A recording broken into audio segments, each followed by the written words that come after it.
Madras high court Tamil Nadu దివంగత ముఖ్యమంత్రి జయలలిత మృతిపై అనేక అనుమానాలు వ్యక్తం చేసింది. అపోలో ఆసుపత్రిలో 75 రోజుల పాటు చికిత్స తీసుకున్న జయలలిత డిసెంబర్ 5న చనిపోయిన విషయం తెలిసిందే. చికిత్స టైంలో త్వరలోనే డిశ్చార్జ్ అవుతారని అందరూ అనుకున్నారు. కానీ అమ్మ బానే ఉంది అనుకునే లోపే అమ్మ మృతి చెందడం అనుమానాలకు తావితీస్తుందని న్యాయస్థానం పేర్కొంది. ఈ విషయం మాట్లాడాలని, పరీక్షల నిమిత్తం జయ మృతదేహాన్ని వెతికి తీయాలని ఎందుకు ఆదేశించకూడదో చెప్పాలని ప్రధానమంత్రితో సహా కేంద్ర రాష్ట్ర ప్రభుత్వాలు మద్రాస్ హైకోర్టుకు నోటీసులు జారీ చేసింది. జనవరి 9కి తదుపరి విచారణను వాయిదా వేసింది.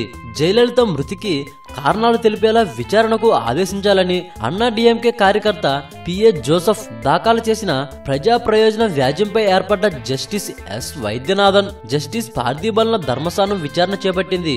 అమ్మ చికిత్స తీసుకునే టైంలో కోలుకొని ఆసుపత్రిలోనే పలువురితో సమావేశమైన ఫోటోలు న్యూస్ పేపర్లో చూశాం. అలాంటి టైంలో ఆకస్మికంగా చనిపోయారు అని ధర్మస్థానం అనుమానం వ్యక్తం చేసింది. అమ్మ మరణానికి సంబంధించిన కారణాలేంటి? ప్రభుత్వ అధికారులు కూడా ఆమె శవాన్ని ఎందుకు పంచనామా నిర్వహించలేదని ధర్మస్థానం ప్రశ్నించింది.